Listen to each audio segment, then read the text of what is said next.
आज के डिजिटल समय में सच और झूठ के बीच की दीवार इतनी पतली हो गई है कि कई बार हमें खुद नहीं पता चलता कि हम जिस बात पर भरोसा कर रहे हैं वो सच है या सिर्फ बार बार दिखाई गई एक कहानी। सुबह आंख खुलते ही मोबाइल हाथ में आता है और कुछ ही सेकंड में खबरें, वीडियो, मैसेज और पोस्ट हमारी सोच को घेर लेते हैं। कोई डर फैलाता है, कोई गुस्सा जताता है और कोई बिना सबूत के हमें यकीन दिलाने की कोशिश करता है कि यही सच है।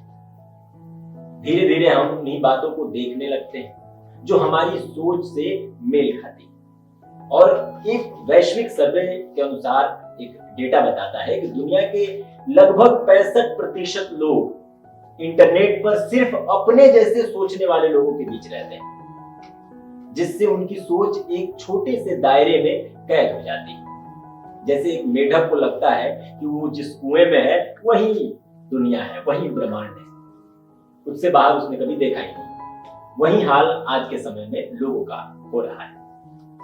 भारत जैसे देश में जो दुनिया का सबसे बड़ा लोकतंत्र है, जहां चुनाव, सरकार के फैसले और जनता की राय पूरी तरह जानकारी और संवाद पर निर्भर करती है, वहां बिना जांच पड़ताल के फैली खबरें लोगों को भ्रमित कर देती और गलत फैसलों की वजह बन जाती। इसी कारण आज फैक्ट चेकिंग, सच्ची पत्रकारिता और सही आंकड़ों पर आधारित खबरों की जरूरत पहले से कई ज्यादा बढ़ गई है।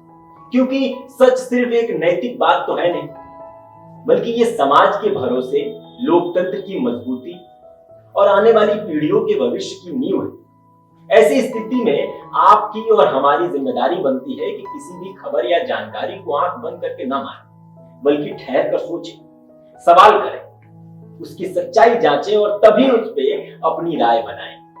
और अपनी राय बनाएं, अपनी राय का मतलब हुआ कि हो सकता है वो किसी से मैच करता हो, नहीं करता हो, लेकिन अपनी राय का मतलब हुआ कि आपका उसमें क्या फायदा है। फायदे और नुकसान के बीच में अगर फर्क करना जानते हैं तो अपनी राय बनाना बहुत आसान है। क्योंकि जब इंसान सच के साथ खड़ा होता है तभी समाज और देश दोनों सही दिशा में आगे बढ़ते हैं।